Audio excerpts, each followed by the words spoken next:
Arman Tsarukyan versus Dan Hooker, the easiest fight to predict in a long time. Let me give you my breakdown in this video. Hello and welcome to Bloodsport MMA. Salam alaikum to everyone. This weekend we get an amazing fight night, the first ever event in Qatar. And as I said, amazing fight night, some great fights there. And the main event is a very fun fight, one very fun matchup. But at the same time that it's fun because Dan Hooker always comes to scrap, right?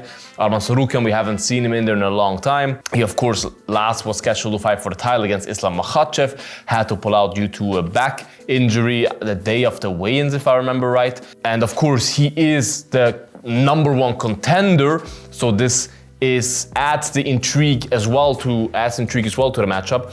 But if we look at the fight in detail, we have to say, of course, it's MMA, everything can happen. Dan Hooker packs a punch. He can, of course, knock Arman out. It's not like Arman Tsarukyan is, I don't know, a cyborg that can't be hurt.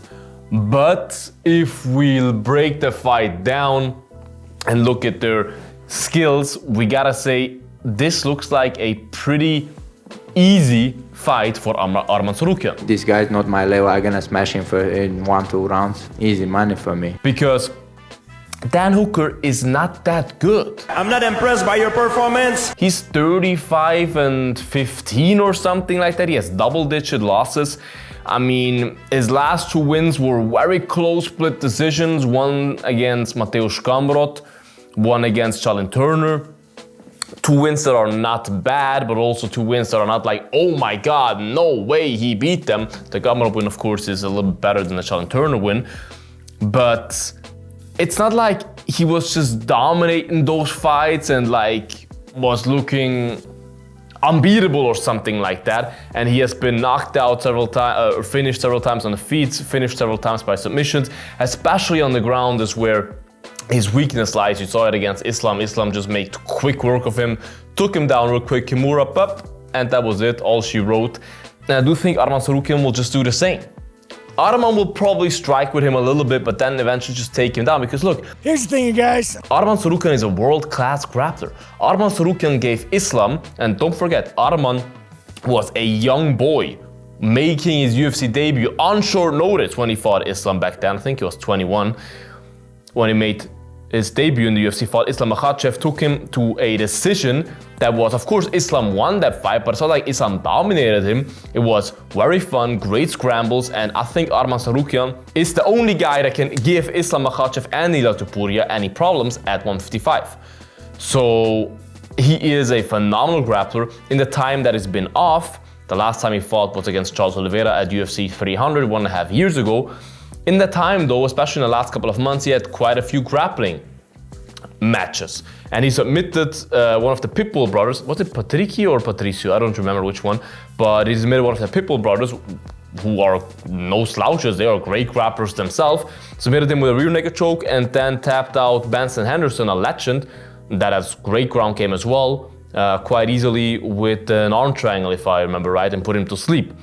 His ground game is elite, and Arman Tsarukyan is just a freak of nature. He is so talented, he has great stand-up, and he has even better wrestling and grappling. And I do believe he will just stand up with Hooker a little bit and then eventually shoot for a takedown, take Dan Hooker down, and submit him pretty easy. Maybe Dan Hooker survives the first round somehow. Arman keeps his standing a little bit longer than he would need to. Maybe when he takes him down, he lands some ground and pop. Maybe Hooker initially somehow maybe stuffs the takedown, gets back up. But I do believe the skill differential is just too big. We saw it in the JDM against Islam fight. I was wrong there. The grappling skills is just, it's so hard to catch up to a certain level if someone has that special type of grappling level. It's so hard to catch up with that, and Dan Hooker is a striker. He has been injured now as well for quite a while. It's not like he has not been fighting because he has been leveling up his skills. He was injured with his messed up hand, and you're not really grappling with a messed up hand, so his grappling prowess did not really improve in the meantime, whilst Arman was active the whole time. He was looking to get a fight the whole time, and I do believe Arman will make quick work of Dan Hooker and submit him in round number, let's say round number 2. Just maybe the first round he wants to get some time in the octagon, stands with him a little bit, this and that. But I do believe in round number 2 he will take Dan Hooker out of there and will fight for the belt next, as he should. He's the rightful #1 contender and will still be just that after he submits Dan Hooker this weekend. This is my prediction, right? Your prediction in the comments, you guys. What do you think about this fight? Write in the comments, like this video, guys, subscribe to the channel, would appreciate that. Check out my merch, bloodsport.net. We're about free shipping